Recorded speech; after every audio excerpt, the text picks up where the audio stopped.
Shalom, amados, bienvenidos a esta serie llamada Religiones Heredadas. Hoy vamos a ver la segunda parte de este video que comenzó con el título de la iglesia, su orden, propósito y destino. Comenzamos a hablar un poco de los orígenes de la iglesia. Déjame decirte, si te han enseñado o tú crees que la iglesia comenzó en el siglo I, en el capítulo 2 del libro de Hechos, déjame decirte que eso no es así, que es un engaño. La iglesia no comenzó ahí, y mucho menos la iglesia cristiana. Hemos visto que la iglesia comenzó en el monte Sinaí, que es un pueblo, es una nación llamada Israel, y va a ser esa nación que nuestro Mashiach, Yeshua, va a venir a buscar en los tiempos finales. Déjame decirte también que hemos visto el orden, hemos visto que no es bíblico que haya un pastor en cada iglesia, pero sí que haya un anciano. Hemos visto un poco cuál es la figura del anciano, cuál es el propósito, cómo tiene que ser un anciano y para qué lo puso Elohim dentro del pueblo. Y también hemos visto un poco cuál es el propósito de que haya una iglesia en este mundo, cuál es el propósito de que haya un pueblo que represente a Elohim en este mundo. ¿Qué es lo que quiere hacer nuestro Creador con ese pueblo? Te invito a poder ver la segunda parte para poder entender mejor cuál es el propósito de la iglesia.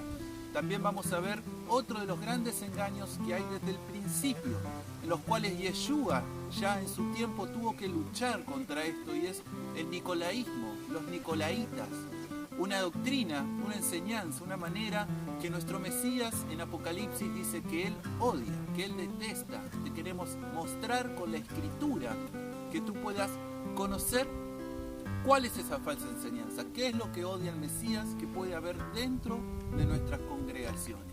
También te queremos mostrar cuál es el destino de esta iglesia. ¿Será que seremos arrebatados antes de que acontezcan todos esos acontecimientos que nos describe Apocalipsis? ¿O será que tal vez la iglesia o el pueblo de Elohim tiene que pasar por esas tribulaciones? ¿Hay un propósito para eso? Vamos a verlo en esta segunda parte y tal vez en otras partes más para que tú puedas conocer esto. Aquí no te vamos a hablar de religiones, no te vamos a hablar de doctrinas. La idea es poder enseñarte solamente con la Biblia y poder enseñarte con la historia de una manera objetiva para que tú puedas conocer y puedas acercarte a lo que es la verdad, a lo que literalmente dice la escritura de nuestro Elohim y a lo que literalmente dice la historia y registra de cuál es la verdad. Así que te invitamos en esta segunda parte a poder conocer de mejor manera cuál es el propósito, cómo tiene que ser un pastor, cómo tienen que ser esos dones que ha puesto Elohim dentro de la iglesia y cuál va a ser el destino de ella. Espero que pueda ser de bendición para tu vida. Shalom. Así que bueno, creo que quedó claro, los ancianos.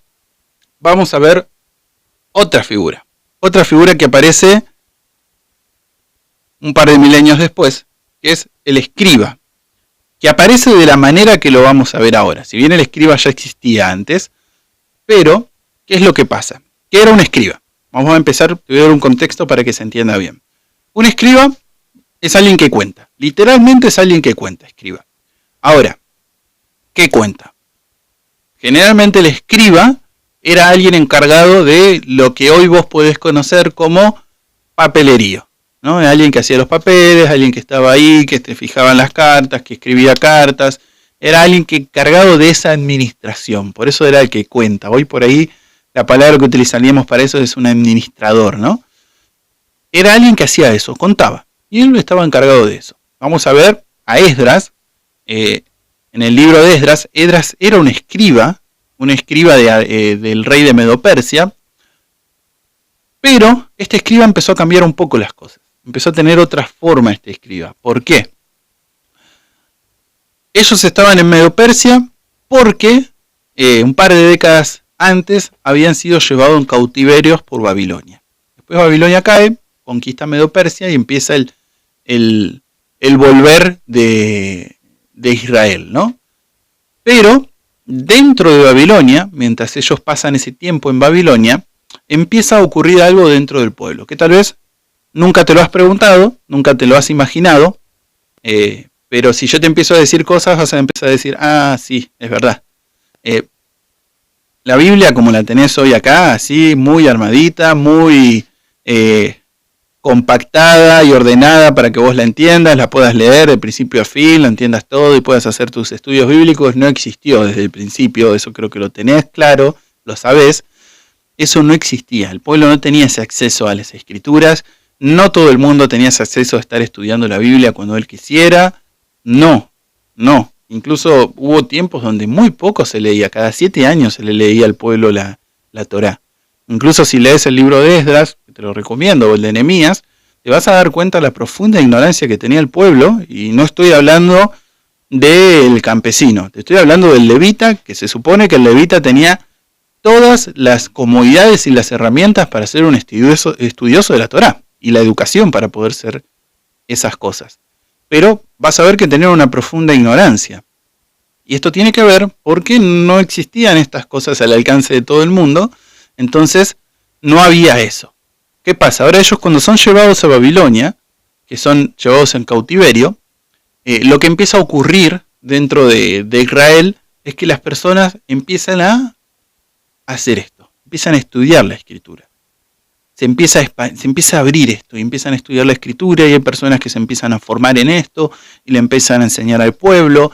A partir de ahí, después cuando ellos vuelven, empieza a aparecer todo este sistema de sinagogas, donde no solo la persona, tal caso para oír alguna enseñanza o consultar algo de la palabra, tenía que ir al templo, sino que ya podía ir a su sinagoga, se podía reunir todos los sábados en las sinagogas. Esta idea de reunirse para leer la palabra en el templo no era algo de todos los sábados. No te creas que todos los sábados, bueno, llegó el día de hacer el culto y todo el pueblo se juntaba a hacer el culto. No era eso. En este sentido, la sinagoga empezó a cumplir este rol. Y ahí empezaron a aparecer las sectas. Las sectas de, lo que es el escriba, que ahora lo vamos a ver, los que son los maestros de la ley, que también pueden ser los escribas, los fariseos, que muchos fariseos salen de los escribas también, los saduceos, que estos ya eran sacerdotes, y después más adelante aparecen los esenios, pero en fin, no me quiero ir por las ramas. Básicamente empieza a aparecer todo este sistema que hoy para nosotros es muy común, de que tenés tu iglesia, vas, te congregás, haces los estudios bíblicos, pero eso no fue siempre. Eso empieza a aparecer después de Babilonia, y vamos a ver que Esdras es un poco pionero en esto. Hecho este otro paréntesis bastante grande, vamos con Esdras capítulo 7, versículo 6. Leemos. Esdras subió de Babilonia, era escriba diligente en la ley de Moshe que Jehová, Elohim de Israel, había dado, y le concedió el rey todo lo que pidió, porque la mano de Jehová su Elohim estaba sobre Esdras. Esta es la copia de la carta que dio el rey Artajerjes al sacerdote Esdras, escriba versado en los mandamientos de Jehová y en sus estatutos a Israel. Bueno, acá tenemos, ¿no? Esto que te dice el preámbulo y podemos avanzar rápido gracias a eso, ¿no? Esdras era un estudioso de la ley, era alguien versado, alguien con mucho conocimiento en la Torá, y esto no era común de los escribas. Esto es algo que empieza a pasar después de Babilonia, y Esdras es un poco un pionero en este sentido. Avancemos un poquito más. Tenemos Nehemías 8, versículo 13. Leemos. Al día siguiente se reunieron los cabezas de las familias de todo el pueblo, sacerdotes y levitas, a Esdras el escriba para entender las palabras de la ley. Y leían el libro de la ley de Elohim claramente y ponían el sentido de modo que entendiesen la lectura. Bueno, ahí leímos Nehemías 8.8, ¿no? Un par de versículos antes que la primera de Nehemías 8.13. ¿Por qué te leemos estos dos? Porque fíjate que los levitas en Nehemías 8.8 tenían la función de explicarles la enseñanza al pueblo, ¿no? Que se leía una escritura y el levita le explicaba lo que significaba eso al pueblo. Pero ¿qué pasaba? Fíjate el trabajo de Esdras. ¿Esdras le enseñaba directamente al pueblo? No. Esdras lo que hizo, y esto está bien claro, en Nehemías 8.13 dice que los levitas, los sacerdotes, los líderes del pueblo, que a esta altura vos ya sabés quiénes son los líderes del pueblo, aunque no lo diga, que son ancianos. Los ancianos se acercaban. Los cabezas de familia, dice. Los cabezas de familia, ¿no? Entonces se acercaban y aprendían de Esdras. ¿Para qué? Para poder después enseñar al pueblo. Este era el trabajo de Esdras, ¿no? No solo enseñar al pueblo, sino tenía que capacitar, entrenar a aquellos que estaban puestos para enseñar al pueblo. Y que además, como vimos al principio, Moshe, por medio del consejo de Jetro, digamos que organiza y pone los cabezas de familia, que también son, que se puede decir ancianos, jueces.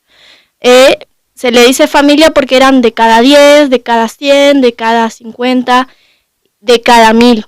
Entonces, después que ellos se van a la dispersión y empiezan a regresar, lo que el padre, digamos que impulsa a Esdras, al escriba, es a volver a restablecer ese orden, volver a restablecer esa organización para que el pueblo pueda empezar a andar en la Torá, andar en los mandamientos de Elohim. Exactamente, ¿no? Que también eran familias tal vez literales, ¿no?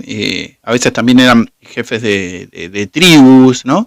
Pero lo interesante y lo importante es que vos puedas entender que anciano se hace referencia al que es el líder, ya sea de tu casa, ¿no? Si vos sos la cabeza que Elohim ha puesto en tu hogar, bueno, sos anciano y debes tener esa actitud. Porque podés ser de esos ancianos que Elohim dijo, bueno, vos traeme ancianos, pero los que sabes que son. Los que no son, no. Que son líderes de familia, pero no espiritualmente son ancianos. No cumplen con ese requisito. Pero bueno, esto que te enseñamos es clave para entender lo que viene. Es importante quedarte con esto de que Esdras no es que literalmente enseñaba al pueblo, sino que enseñaba a aquellos que tenían que enseñarle al pueblo. Preparaba, entrenaba a aquellos que tenían que enseñar al pueblo. Y esto lo vamos a ver en el Nuevo Testamento, en el Brit Hadashah. Por eso te digo que es bastante importante. Efesios 4, versículo 11.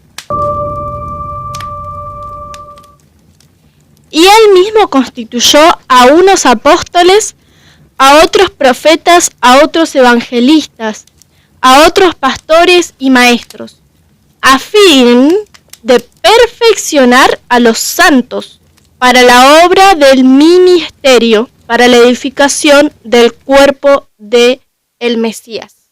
Bueno, acá tenemos mucho en 2 versículos. Hay que detenerse, hay que entender bien qué es lo que está diciendo. Dice que tenemos profetas, evangelistas, pastores y maestros. Más adelante vamos a ver que en realidad maestros y pastores son lo mismo. No son 2 cosas diferentes.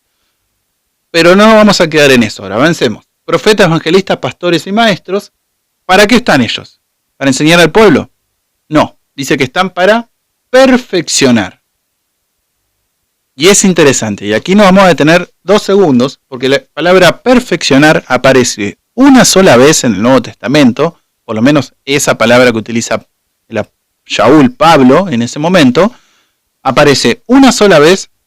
Y se llama catartismo. Que significa entrenar, capacitar a alguien cabalmente, ¿no? Prepararlo, entrenarlo para la obra que tiene que hacer. Eso significa esa palabra perfeccionar. Así que dice que el pastor, el evangelista o el profeta tiene que entrenar, capacitar a determinadas personas. ¿Para qué dice? Para la obra del ministerio. Para la obra del ministerio. Fíjate. ¿Qué es la obra del ministerio? En Hechos 6:4, por ejemplo, tenemos que esa obra del ministerio es predicar. Y hay otras más. A lo largo de la Escritura hay varias. Pero esto es, por ejemplo, cuando se suscita todo esto cuando estaban los apóstoles que se ponen diáconos y dicen, bueno, nosotros vamos a poner diáconos que se encarguen de esto porque nosotros nos tenemos que dedicar al ministerio de la oración y la prédica, ¿no? Esa era la obra ¿de qué? Del ministerio, ¿no? Y dice que esta obra era para afuera. O sea, los diáconos se tenían que encargar de edificar adentro de la iglesia, porque nosotros tenemos la obra del ministerio que tiene que ver con salir a predicar, salir a enseñar. Entonces, fíjate, en este sentido, el profeta, el evangelista, el pastor, está encargado de entrenar y capacitar a alguien para salir a hacer esa obra. Y esto, y hacer un pequeño paréntesis, en mi vida lo he visto. Lo he visto conmigo, pero también lo he visto en personas que me rodean, que a veces tienen muchas intenciones, muchas ganas de salir y predicar el evangelio, y lo quieren hacer de toda sinceridad, de mucho amor, con todo su corazón, eso no está nada en duda, pero uno ve que tropiezan, que son inconstantes, que les cuesta, que no pueden. ¿Y por qué? Porque yo también veo que no han sido perfeccionados por alguna persona que tenga estos dones. Y ahí empezamos a entender el propósito de la iglesia, ¿no? Este don, ¿qué es el propósito de este don? Y es para capacitar a personas para que puedan salir a hacer esa obra del ministerio. No se trata, y a veces lamentablemente se lee así, yo muchas veces lo creí así, de que, bueno, yo salgo, predico, ¿no? Y voy predicando, y es la idea de que yo quiero predicar, servir a Jesús, servir a Yeshua, y salgo ahí como puedo, ¿no? Pero no es el orden. Lamentablemente puedas tal vez hacer daño con eso, más que hacer un bien, aunque seas bien intencionado en lo que querés hacer. Elohim puso un orden para eso. Elohim puso personas para que te preparen para eso, como lo vimos con Esdras. O sea, Esdras era alguien muy crecido en la palabra, y él capacitó, entrenó al sacerdote, al levita, al anciano, que era el encargado después de ministrar al pueblo. Fíjate que tenemos este orden también en el Tanaj. Está distribuido de esta manera, y esto no tiene que ver con que sea malo. No, esto no es religión. Esto tiene que ver con el orden que pone Elohim.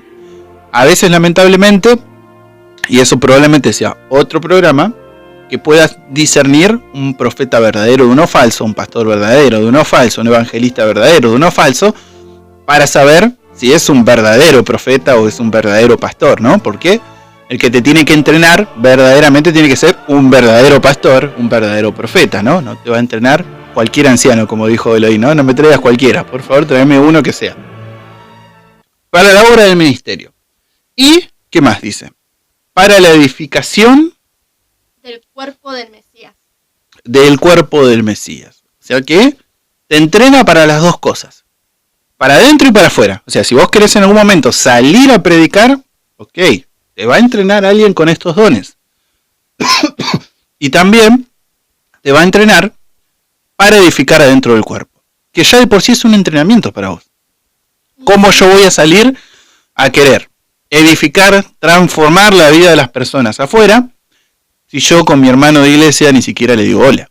O sea, o no lo edifico, o no le doy buenos consejos, y tengo una relación distante con mi hermano de iglesia y yo estoy queriendo... O no le tengo paciencia. O no le tengo paciencia, ¿no? Entonces yo estoy queriendo agarrar y, no sé, traer personas, ¿y a dónde las llevo? Y a mi iglesia. Pero cuando entre a la iglesia vas a ver cómo son las cosas dentro de la iglesia, y no sé si está tan bueno en realidad. Entonces, bueno, estas dos cosas. Primero, estos dones se entrenan para adentro y para afuera. A esta altura del video y a esta altura de la enseñanza, probablemente entiendas el porqué de la situación que mayormente tienen las iglesias. Porque probablemente estos no estén cumpliendo bien su rol. Entonces, si estos no están cumpliendo bien su rol, que dicho sea de paso, estas personas que tienen este don seguramente son las más atacadas por Satanás. ¿Por qué? Porque si ellos no están en el espíritu, si ellos no son verdaderos profetas, maestros, evangelistas o pastores, la congregación no crece. No crece. Porque ellos son el medio escogido por Elohim para edificar, para prepararte, para capacitarte, para salir a predicar afuera o para también edificar adentro del cuerpo. Ellos son encargados de eso. Lo dice aquí, Efesios 4, 11, 12. Edificación tiene que ver con fortalecer, con crecimiento espiritual. Eso es edificar a otro, darle ese crecimiento, fortalecer a otro, ¿no? Que comienza ahí. Que una obra más grande, más difícil, que requiere más sabiduría, tiene que ver con aquel que está en el mundo y que no solo se trata de darle un fortalecimiento, un crecimiento, sino que se trata de ser un instrumento para empezar de cero, cambiarle la vida rotundamente a esa persona, ¿no? Que eso está en Romanos 15:2, que habla de edificar. Ahora, Es interesante, por lo menos a mí me pareció interesante, y esta sí la vamos a leer, que edificación tiene que ver edificio. Tiene que ver con edificar un edificio literalmente en griego. Vamos a ver un poquito de esta, porque ahí son interesantes. Primera de Corintios, capítulo 3, versículo 9. Vemos que esto que les estamos compartiendo debería ser la organización más saludable y sana para cualquier ministerio, ¿no? Para cada congregación del cuerpo del Mesías. ¿Por qué? Porque si no hay una organización dentro de la congregación para crecimiento, cuando los que tienen los dones van a predicar afuera y traen nuevas almas, van a llegar a un establecimiento, a un cuerpo que no tiene una organización sana y por ende no crece, no aprende del maestro, no aprende del camino de la vida para ser salvos y termina yéndose de vuelta al mundo, por así dice. Porque nosotros somos colaboradores de Elohim y vosotros sois labranza de Elohim, edificio de Elohim. Somos edificios, ¿no? Y ellos son los labradores. Y él hablando Pablo, sabiendo que Pablo ocupaba uno de estos roles, ¿no? De edificar, de entrenar a las personas para la obra del ministerio. Déjame leerte otra. En Efesios capítulo 2, versículo 20, dice: edificados sobre el fundamento de los apóstoles y profetas, siendo la principal piedra del ángulo Yeshua mismo. En él todo el edificio, bien coordinado, va creciendo para ser un templo santo en el Señor, en quien vosotros también sois juntamente edificados para morada de Elohim en el Espíritu. Fíjate que están los dos, ¿no? El edificio crece, y si el edificio crece, yo crezco, ¿no? El crecimiento es compartido, pero para que este edificio crezca tiene que tener dos cosas. 3. La piedra del ángulo tiene que ser Yeshua. Eso es claro. Segundo, tiene que estar edificado sobre los profetas y los apóstoles. Esto tiene que ver con la enseñanza que ellos daban. Y tercero, tiene que estar bien coordinado. Estas tres cosas se tienen que dar para que el cuerpo crezca. Este edificio crezca, si no, no crece. Entonces, fíjate, como hace un rato decía mi esposa, ¿no? Lo importante de esto, y si vos vas a una iglesia y no conoces esto, es un grave problema en realidad. Porque deberíamos tener bien claro esto, porque es el crecimiento de la iglesia. O sea, traer más personas a una iglesia que no está bien organizada, que no tiene a Yeshua como piedra angular, que no tiene la enseñanza de los profetas y los apóstoles, lamentablemente, y por ahí es fuerte lo que te voy a decir, estás trayendo gente para que se pierda. Dice llanamente eso, porque tarde o temprano van a terminar teniendo una mala experiencia con la iglesia, una mala experiencia con la organización, van a salir lastimadas, lamentablemente vi muchos de esos casos, salen lastimadas, ¿y quién te crees que es el culpable de eso? ¿Te crees que esa pobre oveja puede discernir que en realidad era un mal pastor y en realidad la organización no era la correcta? No. Lamentablemente el enojo termina la mayoría de las veces siendo con Elohim, siendo con Dios. La persona se siente defraudada con Dios y dice: Dios, ¿por qué no viste esta situación? ¿Por qué no atendiste mi caso? Y a Dios le duele también. No vamos a hablar de eso hoy, pero Él exhorta mucho en los profetas, donde dice: yo de esta situación estoy cansado. Estoy cansado de que el pueblo vea la hipocresía que hay adentro y que no entren por eso, por culpa de ustedes. Yeshua se lo dijo a los fariseos: ustedes no entran, pero el problema es que ustedes tampoco dejan entrar a otros, ¿no? Y va y recorren todo el mundo buscando a alguien y cuando lo encuentran y lo convierten, lo hacen más merecedor del infierno que ustedes. Lamentablemente, la situación que hay hoy no es muy diferente a esta. Pero bueno, no me quiero ir por las ramas.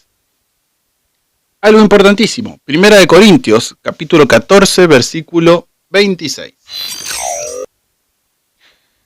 Dice así: ¿qué hay pues, hermanos?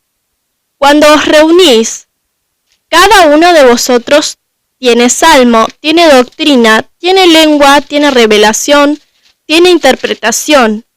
Hágase todo para edificación. Ahí tenemos, ¿no? Cuando vos te reunís, no tenés que ser un glotón. No tenés que ir a la iglesia a comer y me lleno mi pancita y me voy a mi casa contento. No tenés que ir con las manos vacías. No tenés que ir con las manos vacías. Tenés que ir con algo, porque la idea es que todos nos edifiquemos. O sea, cada cual cumple un rol dentro del cuerpo y cada cual tiene la responsabilidad de edificar al otro. Todos tenemos la responsabilidad de edificarnos los unos a los otros. Eso hay que tenerlo claro. Entonces, cuando vayas a la iglesia, lleva algo. No vayas con las manos vacías. Por favor. Y bueno, y ruego porque en tu iglesia también den lugar para que puedas llevar algo, ¿no? Lamentablemente, algunos no te dan lugar a que puedas decir, compartir algo. Veamos otra. 1 Corintios, capítulo 14, versículo 5, dice: Yo desearía que todos vosotros hablareis en lengua, pero más aún que profetizareis, porque mayor es el que profetiza que el que habla en lenguas, a no ser que las interprete para que la iglesia reciba edificación.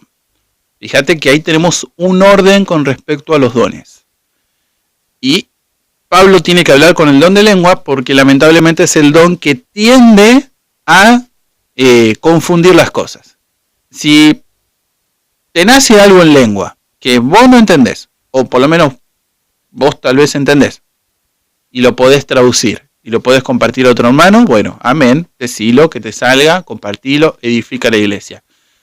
Si vas a una iglesia, o te pasa a vos tal vez, que tenés un don de lengua, pero que hablas palabras que ni vos entendés, ni nadie entiende, Pablo te dice, cállate, eso no edifica la iglesia. Eso no tiene sentido dentro de la iglesia. Porque los dones son para edificación de la iglesia.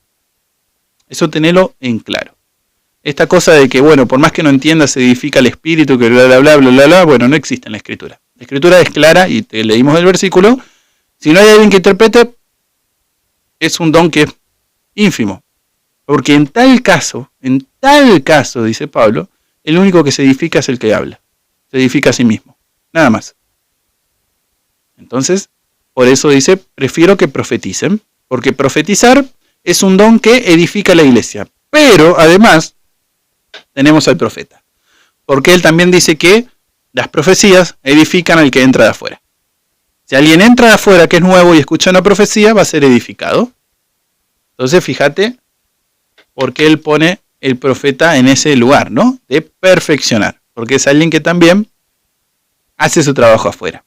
Y esto no lo dijimos hasta ahora, no sé si has saltado cabos y el Espíritu te ha hecho atar cabos en este sentido. Esta es una verdad sensible, seguramente, pero no todos están capacitados para salir a predicar. No todos están capacitados para esa obra. Tenemos a estas personas con estos dones que están dispuestas a servir a toda la congregación y entre ellas se va a manifestar personas que puedan estar capacitadas o puedan ser capacitadas para salir a predicar afuera. Eso lo elige Elohim, eso no lo elige el profeta, no lo eligen las personas, eso solamente lo elige Elohim. Por eso Pablo dice, el Ruach, el Espíritu da el don como quiere, a quien quiere. No hay una regla de que no, para recibir el don tenés que hacer esto. No, reciben como quieren, ¿no? Pero tienen que ser personas capacitadas las que salgan a predicar. No cualquiera puede salir a predicar en ese sentido. Lo estamos viendo aquí en la Escritura. Es claro. Lo vimos en Hechos, por ejemplo, y te quiero dar un ejemplo claro de esto. Bueno, creo que no lo leímos al versículo. Me parece que no. No lo leímos, te va a aparecer en pantalla. No. Uno en Hechos, donde habla de la iglesia de Antioquía, o por ahí me parece que viene más adelante. Me estoy adelantando. Pero que habla de la iglesia de Antioquía, que dice que en la iglesia de Antioquía había maestros, había profetas, y es cuando Pablo y Bernabé reciben el llamado y son apartados para salir a hacer esa obra. Entonces fíjate que hasta que ellos no fueron llamados, no salieron con su obra de apóstol, no salieron con ese ministerio a los gentiles, siendo Pablo que lo recibió por revelación, y Pablo ha dicho, muchachos, yo lo recibí por revelación, a mí se me presentó y yo voy a salir a predicar, le guste a quien no le guste, ¿no? Y voy a hacer la mía en ese sentido. No. Él esperó que el Ruach lo llame y lo haga salir de Antioquía para empezar esa obra de predicación afuera. Y de ir como un apóstol o como un misionero. En realidad, bueno, misionero no existe en el lenguaje bíblico, pero como un apóstol, un enviado para ese ministerio que él tenía. Entonces, bueno, ten en cuenta esto. A ver, no quiero que malentiendas tampoco lo que te estoy diciendo. No te estoy diciendo que si vos, no sé, en tu trabajo se te presenta la oportunidad de hablarle a alguien a Dios, no le hables porque Dios no, yo tengo prohibido hablar de eso. No. Estoy hablando de personas que se dediquen a eso. De personas que digan, bueno, hoy voy a salir a predicar a las calles, salgo con folleto, voy a salir. Bueno, pará. No hay que tener una capacitación para eso. No cualquiera. Eventualmente, si se te presenta una oportunidad a alguien a hablarle de Dios, sí, hablarle. No es que no. Pero ten en cuenta esto. Mismo tal vez para dar estudios bíblicos. No cualquiera lo va a dar. O sea, si te presenta la oportunidad de alguien hablarle de Dios, no es que, bueno, y yo le voy a dar estudio bíblico como me salga. No. Si vos perteneces a un cuerpo, va a haber una persona que está capacitada para hacer esa obra. Esto tiene un orden, hermano. Yo sé que hoy, siglo XXI, a veces molesta el orden, y esto tiene que ver con el daño que han hecho las religiones, con el daño que han hecho con un orden que no es divino. Entonces, como el orden no es divino, y yo veo que hay mucha religión en el medio, hay mucha cosa de hombre, y vemos que las cosas no prosperan, y vemos que se lastima a personas, decimos, bueno, la verdad, no me apego a ningún orden, y hago lo que yo quiero, y que el Espíritu me dirija, y yo no sigo a nada, no sigo ningún consejo de nadie, ni nada. No, hay un orden, para que las cosas crezcan, para que las cosas funcionen, para que la iglesia vaya cumpliendo ese propósito.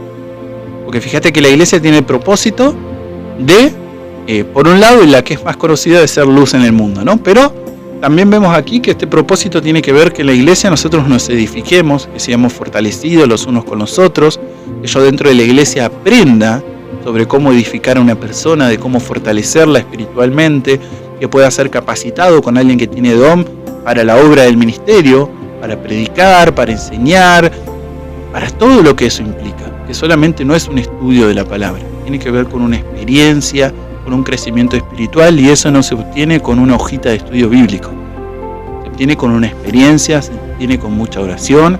Entonces, bueno, la iglesia tiene ese propósito, es una escuela de formadores de personas que están capacitados para eso. Por eso dice que somos naciones de sacerdotes, en este sentido, ¿no?